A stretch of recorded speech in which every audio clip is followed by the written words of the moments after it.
Commander-in-Chief, President Barack Obama. Certificate of Appreciation for Service in the Armed Forces for the United States of America. Tech Sergeant Andrew Turner, I extend to you it's the action shot.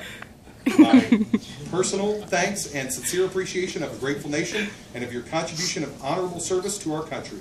You have helped maintain the security of the nation during a critical time in its history with a devotion to duty and spirit of sacrifice in keeping with proud traditions of military service.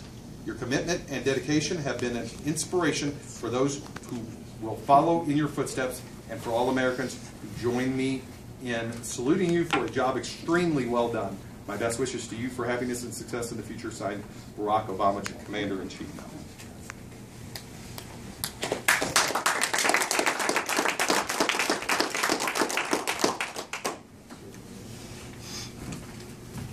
Tech Sergeant Turner will now be presented with a certificate of appreciation from the Chief Master Sergeant of the Air Force. I am proud to join your friends and family in congratulations on your retirement from the United States Air Force. Tech Sergeant Andrew Charles Turner, the achievements and contributions you have made throughout your career are indicative of the core values of our great service.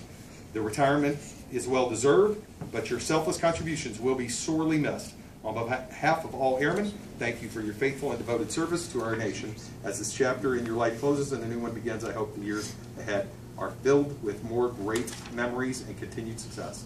Signed, James A. Cody, Chief Master Sergeant of the Air Force.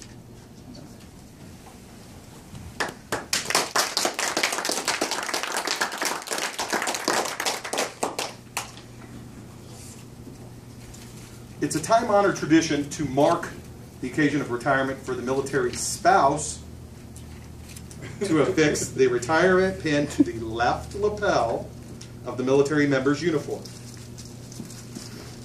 You can put it wherever you want, though. In this act, we acknowledge both the sacrifice to service of Tech Sergeant Turner and that of his wife, Anna, for without the combined effort of both, the Air Force mission could not be accomplished. Mrs. Turner, will you please come forward to pin your husband's retirement pin?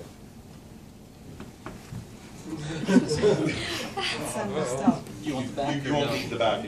Yeah, you don't have to use the back if you don't want. You just Left lapel.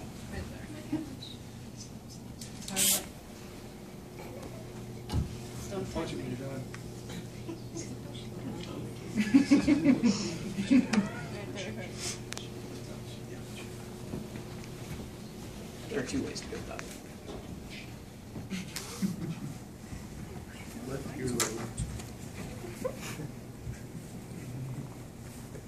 Thank you. Now, please remain where you are. Gotcha.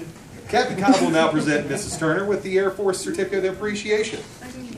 Certificate of Appreciation from the United States Air Force. In grateful of appreciation, the United States Air Force presents the Certificate of Recognition to Anna Turner for the commitment and numerous contributions that made positive impacts to the nation's defense.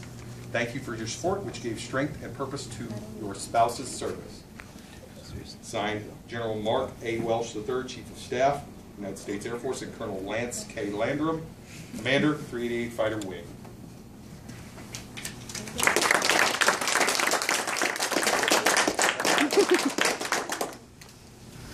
We will now present Mrs. Turner with a Certificate of Appreciation from the Chief Master Sergeant of the Air Force. On behalf of all Air Force airmen and their families, the Chief Master Sergeant of the Air Force presents this Certificate of Appreciation to Anna Turner. I join your spouse, family, and friends in thanking you for the numerous contributions and sacrifices you made in support of our United States Air Force. Your dedication gave strength and purpose to your spouse's service in defense of our nation. Signed, James A. Cody, Chief Master Sergeant of the Air Force.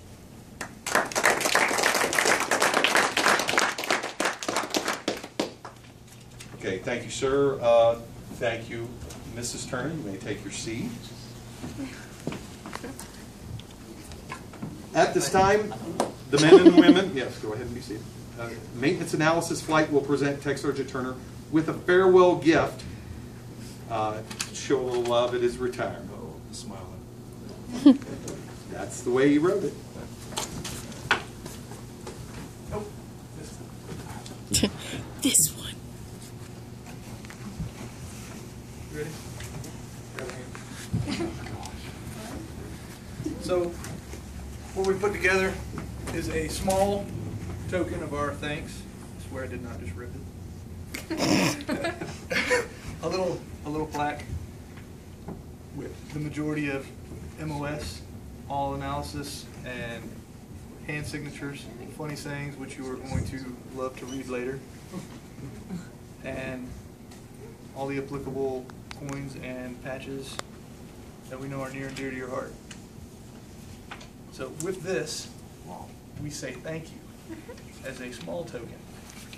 At this point. Again, this is twice you guys have rendered me speechless, so more to come in a little bit, but that was amazing. Thank you guys. I've never seen anything like that, and I like the fact that you put the 34th patch on there.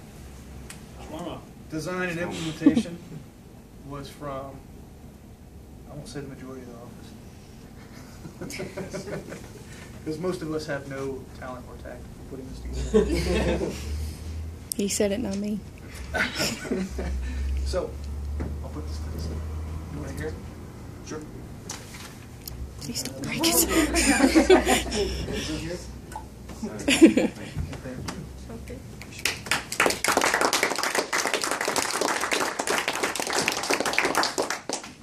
Class act. Every retiree, of course, should get a flag, and Drew is, of course, no exception in that case. This was all put together quite quickly and I think quite well but we never could have spent enough time doing enough for you for what you've done for us. So, of course, the standard flag. Sergeant Walker and I worked very hard to get it folded with the right stars showing. Of course, it's not particularly easy. You choose your coins. Gotcha. So I might leave the and then, of course, it did get to fly pennies. with the 388 last week. So That was awesome.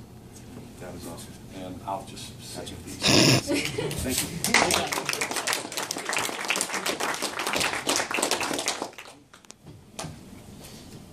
I believe. Are you all wanting to save these? Yeah, last that's, two items? well, it's, Yes. Okay. For all of our standard comments and presentations, that about wraps it up. That just leaves it to, of course, Captain Cobb and to make his final comments. First off, thank you to everybody for coming. Sgt Turner, thank you very much for the honor of presiding over this. It really, truly is an honor. Thank you, Anna, Gavin, Bella, and Elaine, and of course Chris. Sgt Turner was telling me a little bit about how he knows you, and thank you for all you've done for him over the years. I'm not going to keep, I know you wanted to keep this fairly low-key, so I'm going to go through it as quick as I can, but you've crammed a lot into 14 years of service, and I want to make sure that you don't go out without those accomplishments being acknowledged in front of the crowd. So today we stand at the end of an Air Force career looking at all that Technical Sergeant Andrew Turner has accomplished. Of course, the standard way to do this is we start at the beginning of his career and work forward, right? I wanted to do this just a little bit different because when I looked at your reports, there were some common threads, and I think it tells a little bit better story if we actually start with the recent history and work back. So, in 2012, what I'd like you guys to do, it's going to become pretty obvious throughout this, is there are a couple of things that came up consistently in nearly every EPR, every performance report that was ever written on Sgt Turner. So I think you guys will pick up on them pretty quick, but I'll just go through them very quickly. 2012, personally fostered 2 families of 2 deployed personnel.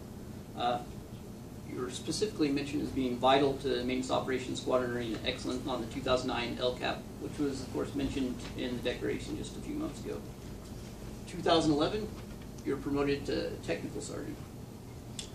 Mentored 2 ambitious airmen, one of which won the yearly Support Professional of the Year. I donated 40 hours to firefighters of Utah, and your rater at the time said that you consistently set the standards for NCOs and airmen to follow. 2010, you were identified specifically as being a selfless servant.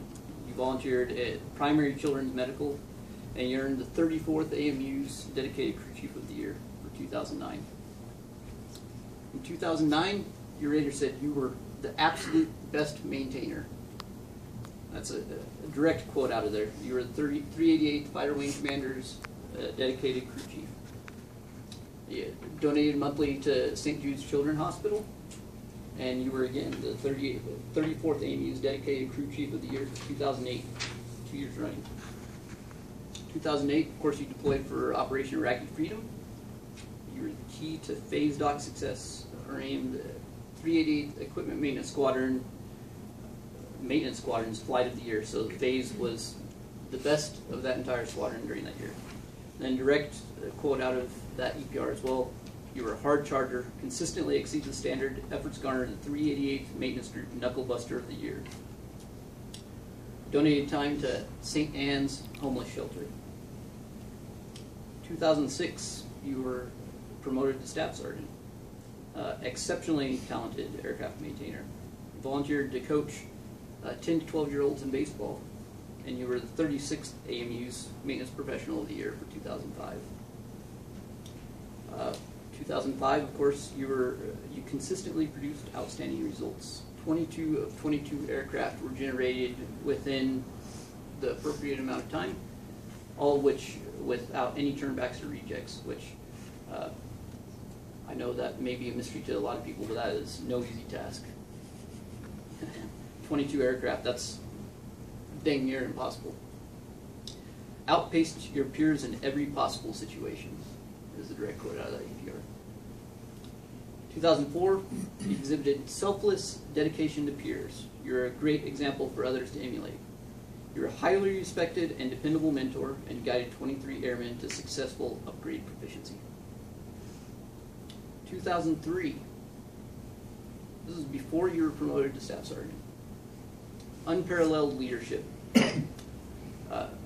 I've never seen this, at least not in recent history. So you received several letters of appreciation from aircrew praising superb job performance and job knowledge, which I've simply never seen aircrew write a letter of appreciation. So to get several of those, that speaks volumes to how professionally you executed what you're doing. 2002, an outstanding airman with professional attitude, ability, and unlimited potential. 2001, you were promoted to A1C, recognized by First Sergeants for his outstanding volunteer work. A1C Turner is always one step ahead of his peers, which of course continues in how you go about retiring. So, the Air Force is losing something big by you retiring. They really are. 2013. I'm skipping back forward, of course, to the most recent EPR because I wrote it. And what I had to say about you then was led 11 analysts in the senior NCO position. By far the best NCO at carrying forward and mentoring airmen. And I truly did mean that. I think you guys can all see kind of the trends here. Dedication to service, he's completely selfless. He's outstanding performance, and he has been identified as a mentor all the way back to when you were in A1C. That's exceptional. The A1C is getting put on their EPRs that you were a mentor to your fellow peers. I just can't say enough about how much you've done for the Air Force. I sincerely appreciate all that you've done. I sincerely appreciate all the sacrifices that your family has made. I know at least 3 deployments that I counted. There may be more that I simply wasn't able to identify in there, but thank you very much. You are the best NCO that I've ever seen in terms of those things that we care most about, those core values that the Air Force values so much. So thank you very much. The Air Force is saying goodbye to one amazing airman today. I can only beg of you, Sgt. Turner, that whatever you do after the Air Force, that you continue to do so in the same manner, that you continue to mentor people, that you continue to dedicate that selfless service that you've demonstrated throughout your entire Air Force career. So, Thank you again for your service. With that, I'll turn the floor over to you. Thank you, sir. Appreciate that.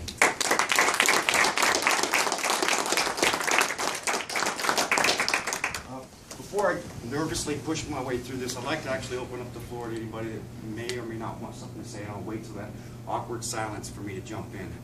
So, is there anybody? Everybody's good to go? I'm not going to call anybody out, because I can't.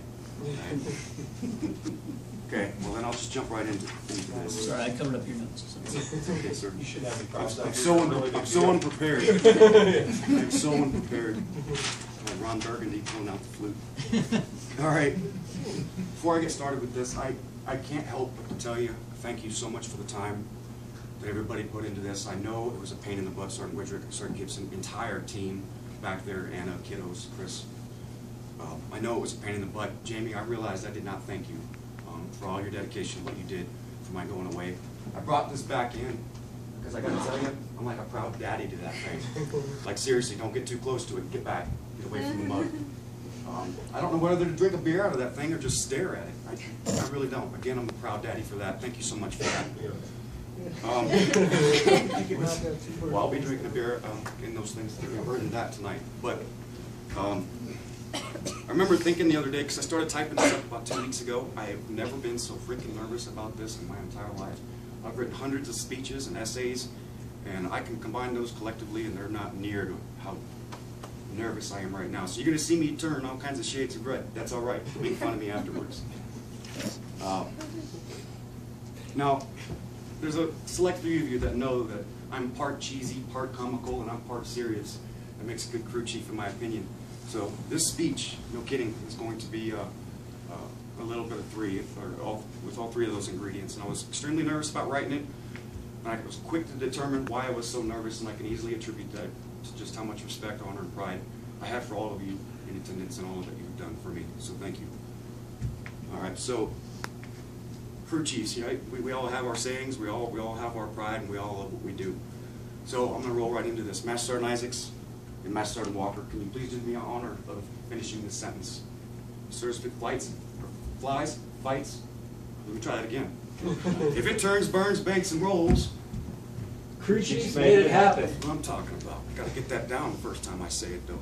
It's okay to be proud of what we do, right? At the end of the day, we will never, ever be able to complete one of the many Air Force's standards, expectations, or many mottos, such as fly, fight, win. There it is. Fly, fight, win. Without everybody collectively doing their part, right? At the end of the day, it's Airman Nation Oration is what that's called. So please remember that. Last thing before I actually get started with this is I want to caveat the two things that I said at my going away. Again, thank you, Jamie. Again, thank you, Team Analysis and DBM. You guys have become kind of like a family to me. I'll dearly miss you for that. My dad said, he's a retired Marine, and he taught me a lot growing up, but when I joined the military, the same year he retired from the Marine Corps, he really started pouring it off thick. The one thing he said to me, he said, son, if you can't do these little things right, remember that? If we can't do these little things right, how in the world can you expect your country to rely on you to do those big things right? These big things we do all the time, right? Our deployments, but it's all about perspective and how they look at us. And the second thing he said, and this really sticks to me, and this kind of sounds familiar for what the captain's words were, he says, always leave your environment to include its resources in better shape than what it was before you got there. Somebody please tell me what is the most valuable ingredient in that word, resources, as it would apply to what we do. People. People.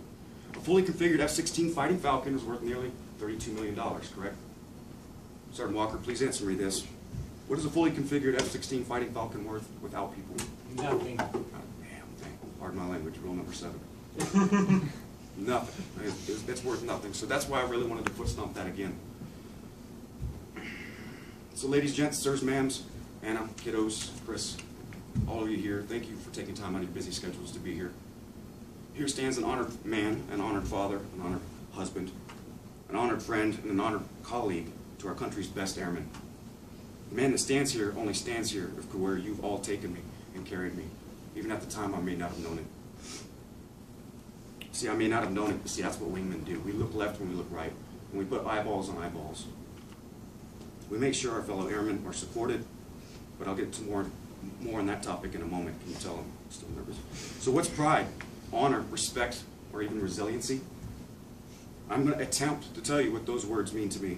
But more importantly, while they're invaluable characteristics of people such as my wife, my kids, my friends, my colleagues of our country's best airmen. First things first, here comes the he. First things first, why I'm the lucky one. Men, hear this. I am only as successful as my wife lets me be. Okay? Sure, I walk around the house like I wear the pants in this house. Again, only when she lets me. Happy wife, happy life, hey, I'm just saying. However, there is no spouse, male or female, that ever wants to see her husband put in harm's way, which Anna has had to endure so many times. Many missed dinners, missed holidays, birthdays, snow-covered driveways, unmowed lawns, unassisted childcare. She did all of that on her own, only to greet me with open arms upon my every single return with 0 complaints. Absolutely no complaints at all. Don't get me wrong though, these many deployments and these long TDYs did not become inevitable honey-do lists. Honey do this, honey do that. Some of them were no kidding lists, like she wrote these lists out. But they didn't always come by way of honey-do lists. She loves to drop hints, get me to figure it out. It's a test. And some of you may know this story, work with me. I would regret for the rest of my life not telling you this. Anna dropped a hint. She actually waited a week until after I got back from my last deployment. And so I had a long Friday, and you were there too, a long Friday, and I got my butt kicked in the JFS system. Could not fix it. I'm not a big fan of failure. You'll come to know that if you haven't already. So I'm driving home from work, and I round the corner to my house, and I can see from a distance there's some obstructions in my yard. Don't normally belong there. It's as if they were meticulously put there. So I drive into my driveway, and I close my truck door, and I'm quickly greeted in this order: lawnmower, weed eater, gas can, trash bags, and a rake. Got it. Hint received. Mowed the lawn, I weeded the edges, and I bagged the grass, and honorably retired to my lazy boy as if I was proud of my accomplishments. About 10 minutes after Anna went to bed, a grin just covers my face ear to ear, because I had just conjured my own hint to drop. I was giddy at this point, but I had to be really stealthy, so I sneak out into my kitchen, open the door that leads down into my garage. I tiptoe down the steps. I open up the box freezer, and I stand there, and I meticulously pick out the biggest frozen roast that I can find. So once I found it, I held on to that thing like it was the NFL football in the Super Bowl, not letting go of it. So I do one of these maneuvers. I kind of get back up on the steps, and I open up that same door. I hold that thing behind me, and I do a pre-flight. Right? So I tiptoe into my kitchen, and I find the right size pan for this thing. Put that frozen roast in the pan, pre-flight. Open up that oven door, leave it open, and I put that pan with the frozen roast in it. I left it, I took a step back, did another pre-flight, and I went to bed. I could not sleep. I almost wanted to wake her up on purpose just to and then pretend I was asleep. Like a kid at Christmas, you know. Yeah, all is funny, right? The moral of this story, people, is after I made the roast, I noticed Anna with that same, while she was eating that said roast, the same smirk on her face as I did when I first came up with this hint to drop. It's not always successful when you're dropping hints both ways. I'm just throwing that out there. To me, it is absolutely easy what we do as a military member, if your heart is in it. It is absolutely harder, in my opinion, the bigger job is on the spouse at home. That is the home front. I'm a lucky one for that. She's a caliber wife that put up with many deployments, unexpected TUIs, and weekend duties. I can honestly say today that I would not be here without her.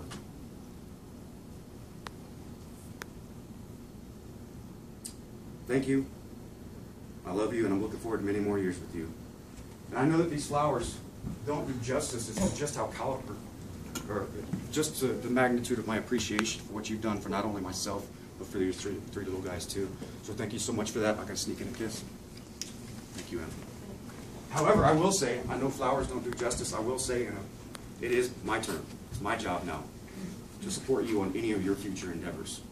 I only pray that I can do as good at it as you did for our family. So thank you again. Okay. Am I still red? A little bit. Okay. In terms of resiliency, now here's my Debbie Downer moment, okay? I'll make it really brief. In terms of resiliency, there's so many different parameters that makes us resilient, right? So many different parameters. I am going to talk about one that makes us resilient, because we have all faced losses. Loss of our loved ones. I got to do this, sorry if it's cheesy. Loss of our fellow airmen. And the loss of our friends. Now, there's not a person in this room that doesn't know what it's like to have lost somebody, right? We all become resilient in our own way. So let me just say, how do we deal with that, right? How do you deal with that if you've never experienced it before? Let's say there are 30 people in this room right now, okay? 30 people. Therefore, isn't it fair to say that there are 30 different ways of coping with life's curveballs? 30 different diversities, 30 different cultures, right? So we all have our own ways of being resilient, and I guarantee you there's not one person in this room that's not. Lost where I'm at. Okay, here I am. So I gotta also tell you this kind of serious lesson that I learned. You'll notice that I tell you a lot of the things that I need to work on, because I'm hoping that you guys will kind of get the big picture, and so when you look left and look right and wingman it up, there's things that we need to work on. And here's what I needed to work on that I didn't know. It's a valuable lesson in resiliency. The most resilient person I've ever met in my life, that I've ever known, nor will I ever know for the rest of my life, is my daughter Elaine. Now, in order for me to properly tell you the story, I have to do it by way of somewhat foreshadowing. Somewhat foreshadowing. So I'm going to go back and forth, but I'm going to start with Elaine. She was born without a portion of her right leg and without a portion of her left foot, and didn't take her first step until she was nearly 4 years old. Let me bring you forward. I had back surgery, which was immediately induced nerve damage down my right side, and I got gloomy, got depressed about it. I had to learn how to walk all over again. Sergeant Walker can attest to this. I learned how to drive all over again. I may or may not have taken paint off the back of his truck, I'm just saying. But here's the more depressing part, and I actually got gloomy and I felt sorry for myself, because when I confirmed how much nerve damage I had in my lower back and my right leg, I knew that my fate as a United States Airman would be inevitable. And that sucked. I was not happy about that. I'll bring you back. Elaine, not taking her first steps until she was nearly 4 years old. I remember she would always perch herself as she would watch Bella and Gavin jump on the trampoline, swing on the tire swing, or even kick a soccer ball. She'd either be watching through the window or she'd just be sitting on the grass out there. Do you think that she ever complained? Not one complaint. In fact, she laughed. She'd always giggle and laugh at her brother and sister, knowing that at the time she couldn't do what they were doing. Let me move you forward, okay? That little girl found out how depressed I was. She found out. I tried to hide it, but she found out. Boy, did I get my butt chewed. She came up to me on the lazy board. In fact, she was on a mission. She came home from school. She opened up the door. Didn't even touch her backpack. She just beelined it straight to me on my lazy boy where I'm icing my back. She said, "Daddy, it's okay. Let's go check the mail. It's okay. I'll show you." Okay. So, let me take a step. Hold on. Let me take a minute. So, "It's okay, Daddy. Let me show you." At that moment, I realized to myself, who the heck do you think you are? Who are you to complain about anything? Of course, I'm talking to myself. So, you better man up. So, what a lesson in resiliency when my child is 10 times more resilient than I ever thought I could be. So I'll remember that for the rest of my life, and thank you, Elaine. You're Daddy's hero. And Bella, Gavin, I love you too. My favorite Snuggles, right here. She's the reason why I wake up dreaming, well, like when I'm dreaming and I feel like I can't move and I'm trapped, she's the reason. Gavin, you don't know it yet, but here in a few years, I'm going to tell you thank you right now for what you're about to do, being the oldest. So thank you. I don't know why I'm saying thank you, but you will. But see, there's something amazing, and I'm almost done. I'm sorry, I didn't want to make this as long as it is. There's something that's absolutely, I'm going to say the word tubular because I'm a dork. There's something amazing that happens when you imply, or when you consider the previously said 30 different peoples, when you consider 30 different personalities and 30 different temperaments and diversities and cultures and upbringings. What happens when our country requires us to step into action? Those 30 different people turn into one well-oiled machine, one team, one fight, one objective, and at the end of the day, inevitably, one victory or one success. There's one thing that I think that we need to do for you future leaders, and for your current leaders, and I need you to look each other left and right, wingman it up, eyeballs to eyeballs, because there's too much have-tos in the Air Force, and I'll caveat in a minute to that. There is no other job in America that gets to do what we do. no other job on the globe that gets to do what we do. You don't get to wake up to that alarm clock every day. I get to wake up to that alarm clock every day, and I get to put this uniform on, and I get to go to work with my team so that we can serve our country. What we need to get out, and what I need you to do is look left and look right, eyeball to eyeball, is we've got to get the have-tos out of the equation. There's an airman that says, I have to put this uniform on and I have to come to work. I strongly ask you to urge them to reconsider a job flipping burgers. Because there are a lot of people that get to wear this uniform and have that mentality that we get to wear this uniform are being excused from the military. Be that filtration process. I ask you of that. Again, why I'm a lucky one. I'm almost done, I promise. Everyone knows that my demeanor when I first was notified my back surgery was not the best demeanor in the world. I realized a short time afterwards that I had made it my entire career with not even knowing what it was like to be supported, because I've been lucky to be the supporter this entire time. The only thing I knew was how to support, how to mentor.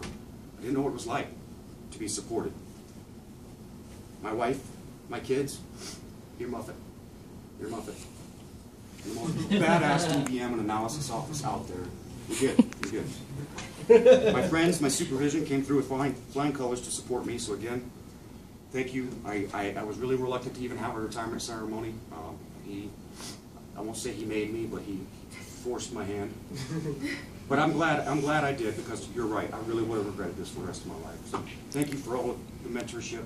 Thank you for the support. Thank you for putting all this together. Again, why I'm a lucky one. I got to wear this uniform for 14 years. Got to. I got to meet some outstanding people. I get to be an honored husband. I get to be a lucky father of 3. I get to be a son of my father. And lastly, I got to meet some great friends and colleagues in which I have the utmost respect and honor, and I'm so proud to say that I've had the opportunity to work with our country's best airmen. I will say in closing, once an airman, always an airman. Once a wingman, always a wingman. More importantly, once a friend, always a friend. Thank you for being here. I really appreciate your time.